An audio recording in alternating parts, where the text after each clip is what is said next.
Olá pessoal, sejam todos muito bem-vindos aqui ao nosso LAC Concursos. Eu sou o professor Alex Mendes e na nossa aula do dia de hoje nós vamos falar lá sobre a organização do Estado brasileiro.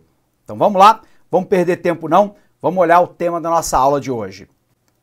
Bom pessoal, nós estamos falando aí de geopolítica brasileira, né, para a prova da Polícia Rodoviária Federal, especificamente sobre a organização do Estado brasileiro.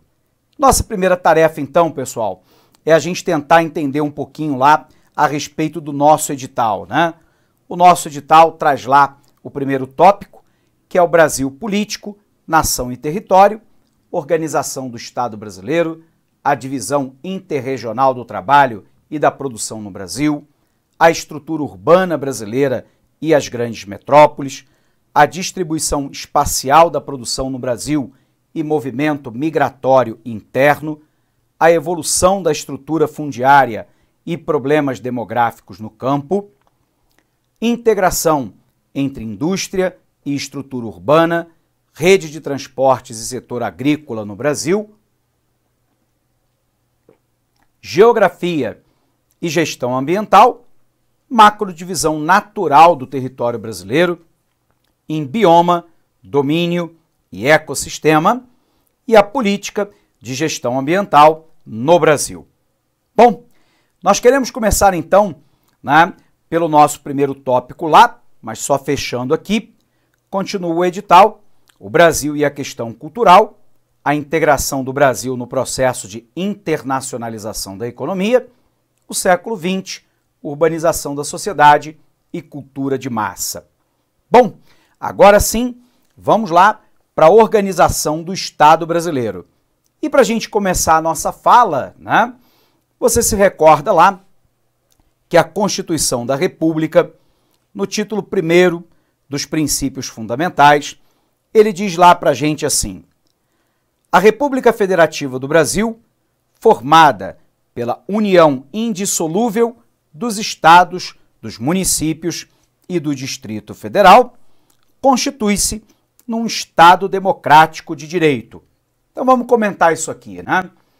Quando lá ele diz no artigo 1º que nós temos que o nosso país é formado pela união dos estados e dos municípios de maneira indissolúvel, significa dizer que não está prevista na Constituição brasileira a possibilidade de separação, a possibilidade de secessão. O Brasil não permite que nenhuma das suas áreas se tornem áreas independentes, autônomas do Estado brasileiro. O que significa dizer, portanto, que o nosso país ele não faculta a nenhuma porção do seu território que esse território decida por um processo de independência ou de autonomia do restante da União. Isso é particularmente importante, pessoal, quando a gente considera que há algum tempo atrás surgiu um movimento, lá no sul do país, chamado O Sul é o Meu País.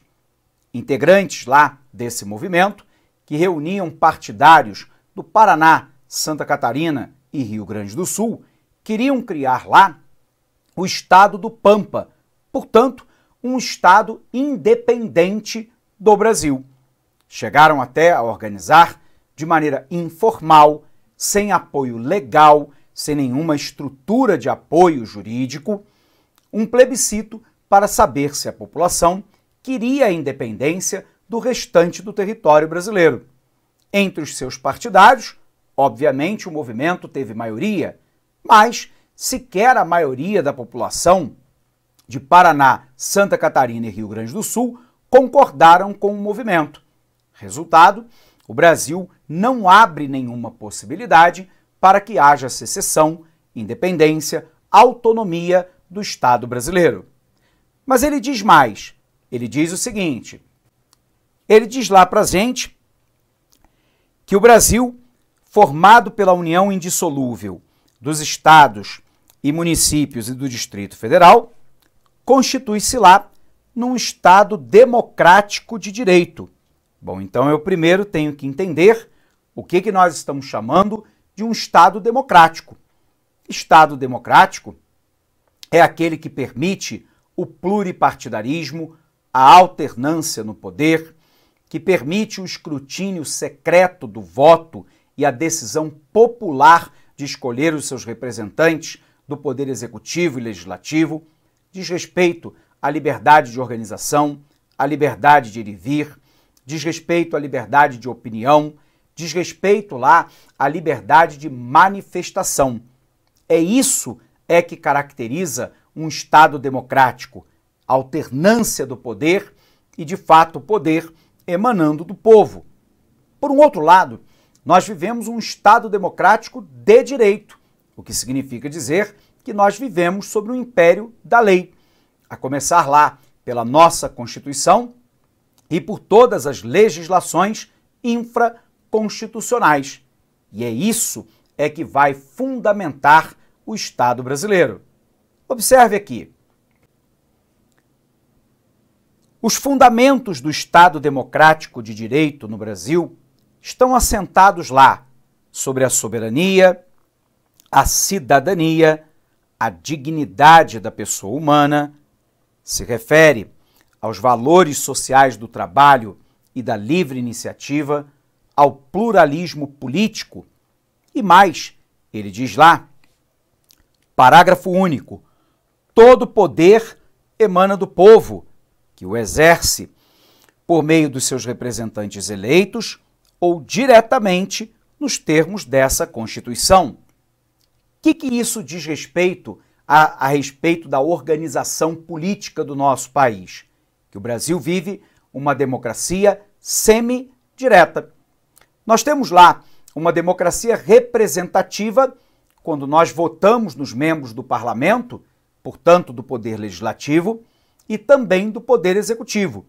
Em tese, esses são os nossos representantes lá para poder dar o ordenamento legal do país através do poder legislativo e também de organizar o papel do governo nas suas políticas públicas, nas maiores demandas da sociedade brasileira.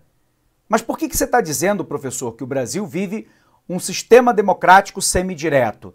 Porque em determinados momentos a população brasileira será chamada a dar a sua opinião através de plebiscito, de referendo ou ainda da proposta de legislação de origem popular.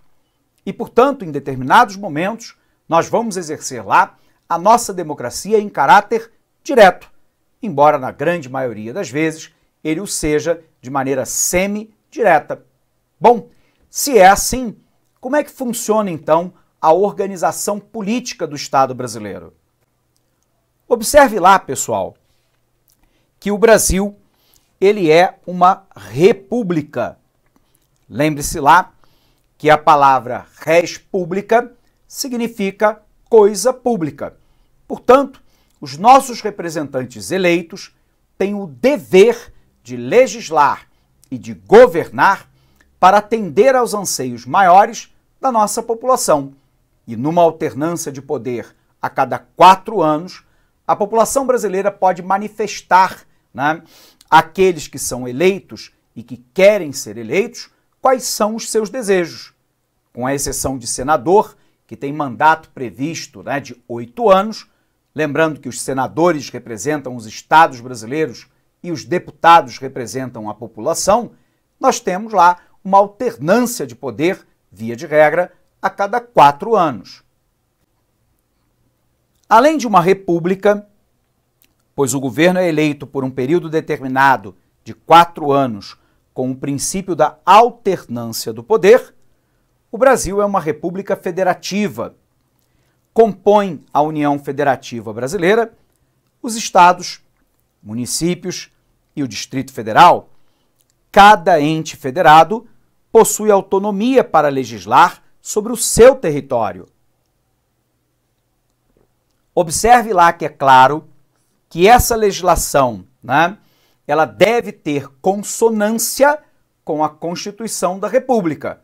Porém, observe, no sistema federativo não há uma relação hierárquica entre o poder local do poder executivo como um prefeito em relação ao poder estadual e distrital do governador ou ainda do poder federal com o presidente da República. Não há uma relação hierárquica entre o poder federal, estadual e municipal, seja ele no poder executivo, seja ele no poder legislativo. E, portanto, o Brasil vive um regime federativo, que, guardadas as respectivas competências, cada um dos entes tem autonomia sobre o seu território.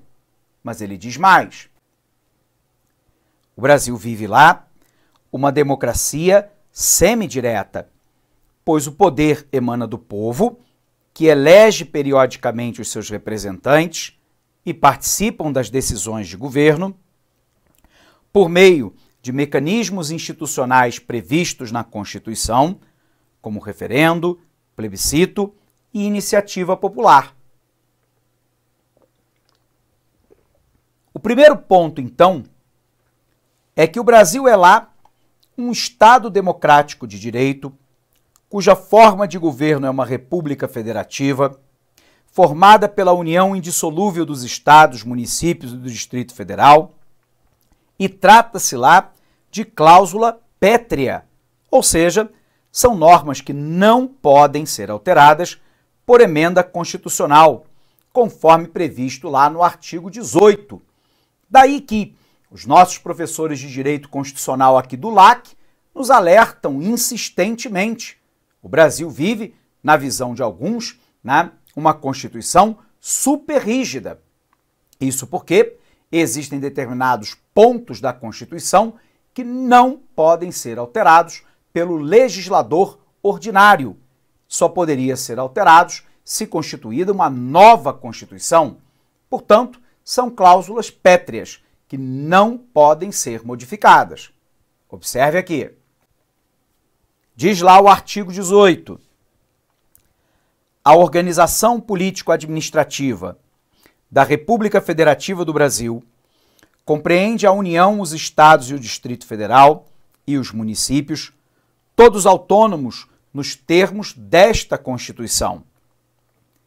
Diz lá ele, no título 1º, os princípios fundamentais são poderes da União, independentes e harmônicos entre si, o Legislativo, o Executivo e o Judiciário.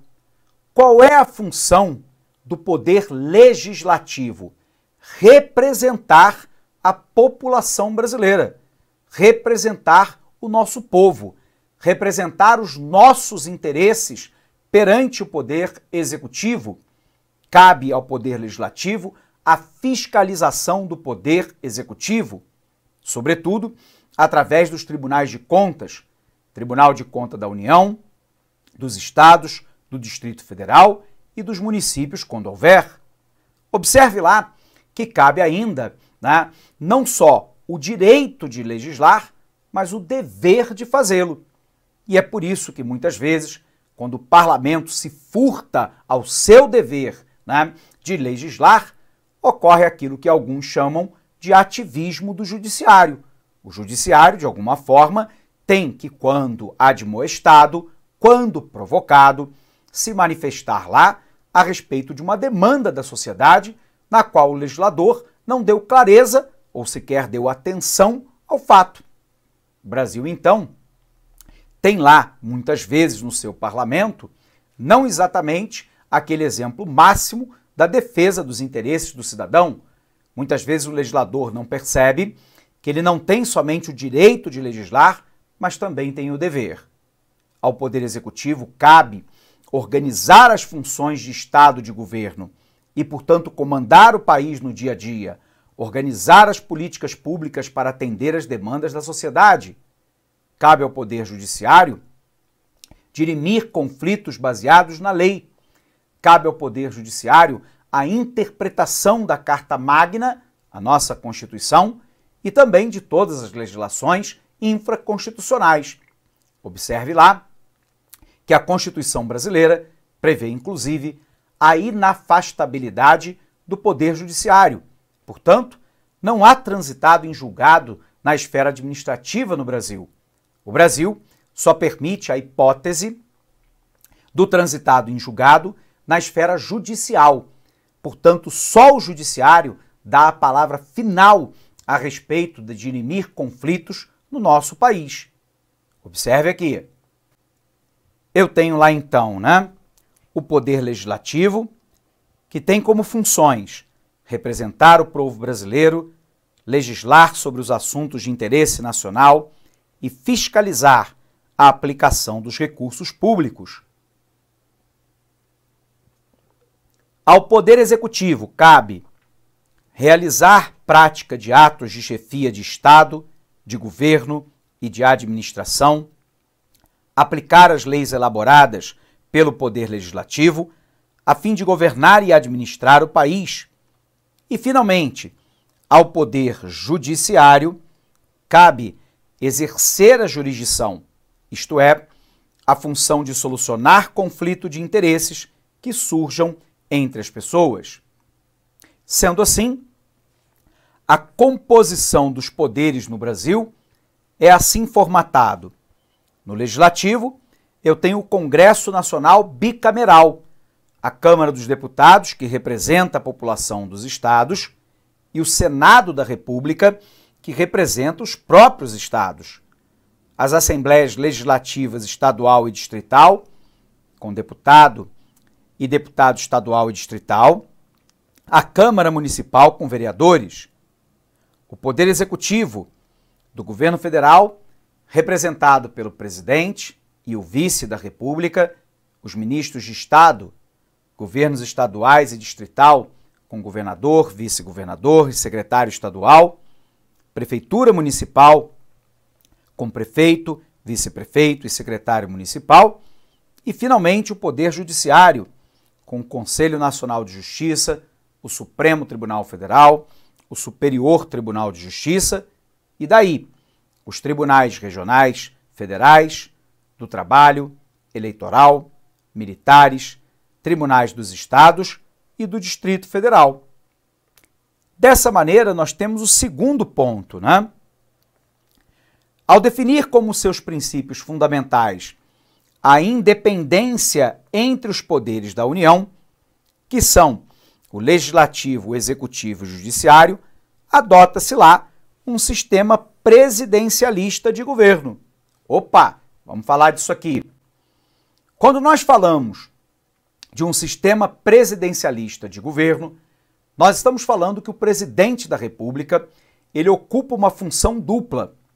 Ele é o chefe de Estado e é também o chefe de governo. Ele é o chefe de Estado porque ele representa o país.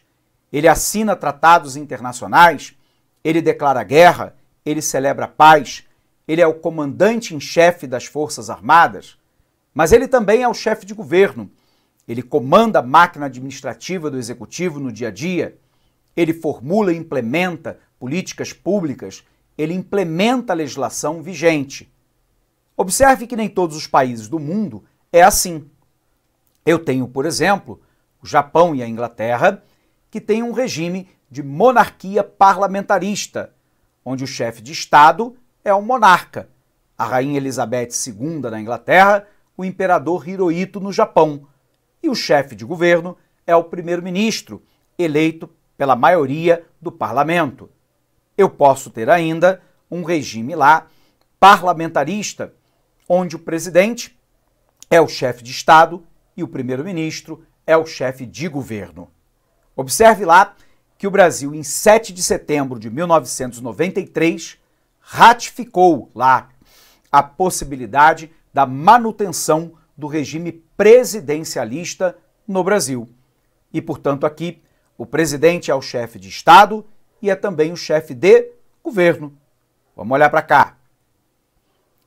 Em 7 de setembro de 93, por meio de plebiscito, foi ratificado o regime presidencialista e, portanto, nós estamos falando que no presidencialismo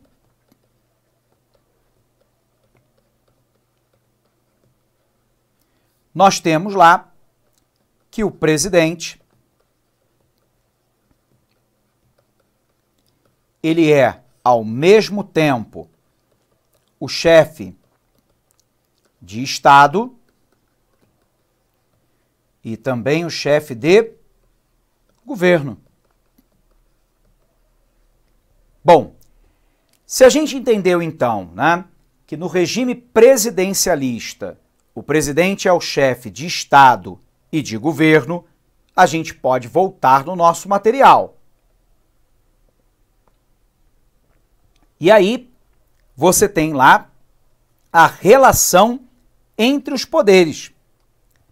Existe uma relação de harmonia e independência entre os poderes legislativo, executivo e judiciário. Mas a pergunta poderia ser, né? Qual razão para a separação dos poderes? Essa razão tem origem lá na ideia do freio e contrapeso. É o princípio sobre o qual a separação dos poderes é necessária para limitar a competência e para impedir que um poder se sobreponha a outro. No Brasil, muitas vezes, a gente tem a noção de que o poder judiciário se coloca, né, de maneira hierarquicamente superior ao poder legislativo e ao poder executivo, que são poderes políticos da República. Isso não está correto.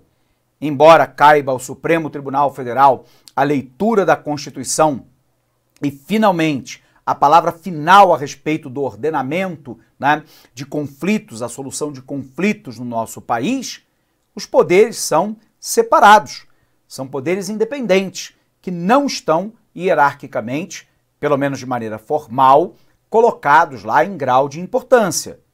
Sendo assim, a gente vai observar então que a Constituição ela delimita o exercício do poder e fixa a competência dos poderes. Basicamente lá, ao poder legislativo compete legislar e fiscalizar os atos do executivo, ao poder executivo praticar os atos do governo e administrar a coisa pública, e ao poder judiciário, com fundamento na ordem jurídica, compete solucionar os conflitos de interesse. Essa é a forma, pessoal, pela qual está organizado o Estado brasileiro. A Constituição funda o Estado brasileiro e vai determinar lá a organização básica do nosso Estado. Nós vamos encerrar essa aula por aqui, mas eu queria te desejar um fortíssimo abraço e bons estudos. Clique like.